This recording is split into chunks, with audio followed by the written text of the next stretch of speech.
గచ్చిబౌలి సిద్దిక్కీ నగర్లో మంగళవారం రాత్రి 4 అంతస్తుల భవనం పక్కకు ఒరిగిపోయింది. భారీ శబ్దాలతో భవనం ఓ వైపుకు వాలడంతో అందులో నివసిస్తున్న కుటుంబాలకు చెందిన దాదాపు 30 మంది భయంతో బయటకు పరుగులు తీశారు.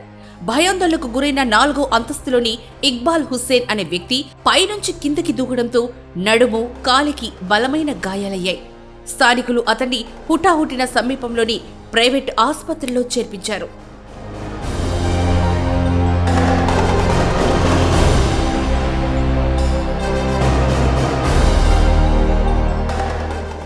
కొండాపూర్ డివిజన్లోని సిద్దిక్కీ నగర్ ప్లాట్ నంబర్ 1639లోని 50 గజాల స్థలంలో వి లక్ష్మణ్ స్వప్న దంపతులు హ్యాపీ రెసిడెన్సీ పేరుతో G+4+ పెంట్ హౌస్ నిర్మించారు.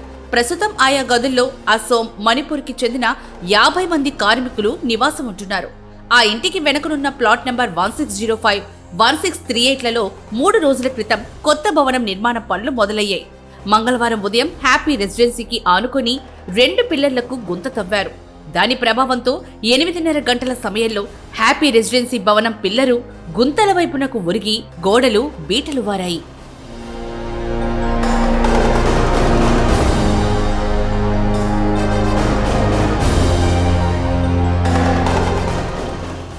ఏం జరుగుతుందో తెలియక ఆ భవనంలో ఉన్నవారు భయంతో బయటకు పరుగులు తీశారు. స్థానికుల సమాచారంతో పోలీసులు, విపత్తు స్పందన బృందాలు సంఘటనా స్థలానికి చేరుకున్నాయి. హ్యాపీ రెసిడెన్సీతో పాటు పక్కనున్న ఓ హాస్టల్, మరోవైపున ఉన్న భవనాలను కూడా ఖాళీ చేయించారు. బాధితులకు స్థానిక కమ్యూనిటీ హాల్లో వసతి కల్పించారు. తమ ఇంటి పక్కన చేపట్టిన నిర్మాణ పనుల వల్లే ప్రమాదం జరిగిందని భవన యజమాని లక్ష్మణ్ తెలిపారు. గుంతలు తీస్తూ ఉండడంతో మా ఇల్లు కదులుతోందని నిర్మాణదారులకు చెప్పినా పట్టించుకోకపోవడంతో ఈ పరిస్థితి తలెత్తిందని ఆవేదన వ్యక్తం చేశారు. మరోవైపు ప్రమాదకరంగా మారిన ఆ భవనాన్ని జీహెచ్ఎంసీ అధికారులు బుధవారం కూల్చివేస్తున్నారు.